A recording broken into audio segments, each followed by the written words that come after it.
Welcome back to Lessons from the Front, and to today's episode, a special one, a tribute to one of the fiercest early battles of the Second World War, the Battle of Shanghai, 1937. This isn't just a look at a miniature army, it's about using bolt action to tell a story of defiance. Over 75 days, a modern city became a battlefield, and tens of thousands gave their lives defending the heart of the Republic of China. In the summer of 1937, Chinese forces, some modernized under the guidance of German General Alexander von Falkenhausen, faced off against the might of the Imperial Japanese Army. The Chinese defenders included the 87th and 88th Divisions, equipped and trained in the German style. Many of their officers were graduates of the prestigious Whampoa Military Academy, founded by Sun Yat-sen. These officers, often fiercely nationalist and deeply committed, led from the front.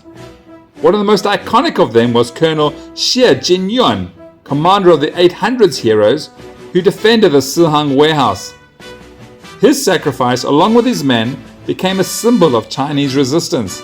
If you're interested in how this desperate stand has been brought to the tabletop, and if you haven't watched it already, be sure to check out my battle report on the defense of the Sihang warehouse, played out as a multiplayer game with fellow club members Fireteam Elias, right here on this channel. So as you guys know, there's no official list for the Chinese and Bolt Action version 3. So I've built my force using mostly the Soviet list as a base, adapting options to reflect what Chinese units likely had access to in 1937. I want to say up front that I don't claim to be an expert on the war in China, and it's just that I really love the period. So I've drawn from primary sources, player adaptations, and historical inspiration to create a list that's fun, thematic, and playable. My army in its current form has 5 platoons, totaling 1,306 points. Each one of these platoons represents a different aspect of the Chinese war effort, from elite divisions to ragtag militia. The first of the 5 platoons represents troops trained under the German advisory mission, and it's led by a veteran 2-man command team, and he commands 2 veteran 7-man squads, each with an LMG, a loader, and an SMG armed NCO. And I've given them the tough fighters rule, which is ideal for close quarters urban fighting. Then there's a 3rd regular 6-man squad, also with an LMG, an SMG armed NCO, but I've given this unit the fanatics rule, representing their extreme determination, as the Chinese showed historically.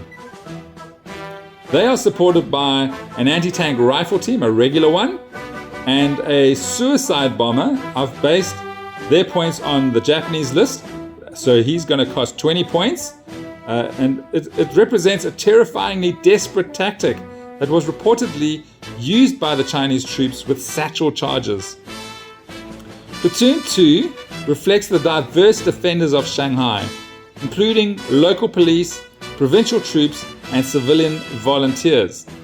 It's led by an inexperienced 2-man command team with a civilian car for transport.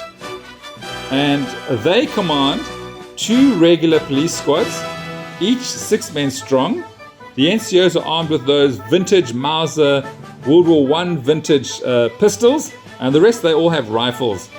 Then I have an 8-man Sichuan inexperienced squad, and I've got them here wearing British Brodie helmets, but in truth they were only wearing those Brodie helmets a little later in the war. And then there are another 2 inexperienced squads. They are 2 9-man militia squads, and along with the Sichuan squad, they're classed as green. In this case, only 5 men in each of these 2 squads are armed with rifles. The other guys are unarmed civilians. This reflects the chaotic reality of many of the militia squads, formed in panic and often sent into battle without any proper weapons. The 3rd platoon is a smaller platoon, and it's led by an inexperienced command team with a decorative flag. They command 2 regular light howitzers with gun shields, a spotter, which is included for an additional 10 points.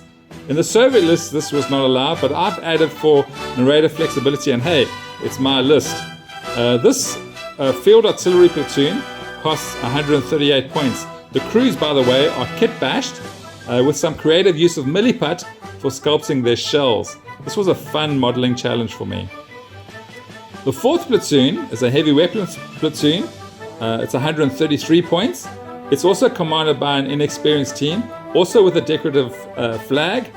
And this support option includes a regular medium mortar and a regular medium machine gun team.